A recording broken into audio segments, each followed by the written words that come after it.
మీరు నాకు ఒక సజెషన్ ఇవ్వండి. లెట్స్ సే నా శాలరీ ఇప్పుడు 25,000 నేను సంపాదిస్తున్నా పర్ మంత్. సో నేను దేంట్లో ఇన్వెస్ట్మెంట్ చేస్తే బాగుంటుంది, ఏ అసెట్ క్లాస్లో ఇన్వెస్ట్మెంట్ చేస్తే బాగుంటుంది ఒకసారి చెప్పండి. యూజువల్గా నేను సజెస్ట్ చేసేది ఏంటంటే నీ మంత్లీ శాలరీ ఒక 50,000 to 70,000 వచ్చేంత వరకు నువ్వు ఈ ఇన్వెస్ట్మెంట్స్, స్టాక్స్ వీటి గురించి ఆలోచించద్దు. ఇప్పుడు 25,000 శాలరీ ఉందనుకోండి, then you start save and investment అనే ఒక మైండ్ సెట్ బిల్డ్ అవ్వాలి. సేవ్ ఏంటి, ఇక్కడ నీ అమౌంట్ సేవ్ గురించి కాదు, save your time, invest in your skills. ఇక్కడ save your amount, invest in your markets అని నేను చెప్పట్లేదు.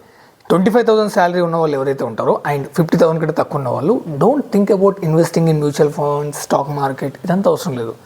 Just invest your particular amount are time ఉంటుందో దాన్ని తీసుకెళ్ళి ఏదైనా ఒక స్కిల్ నేర్చుకోవడం దాంట్లో ఇన్వెస్ట్మెంట్ చేయండి. మీది ఆ మిగిలిచ్చే 2,000 కానీ 2,500 invest in your building your skill.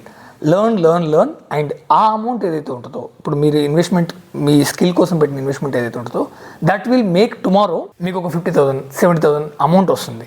అప్పుడు మీరు మార్కెట్స్, స్టాక్స్ ఇష్టం ఉన్న వాటిలో ఇన్వెస్ట్మెంట్ చేసుకోవచ్చు.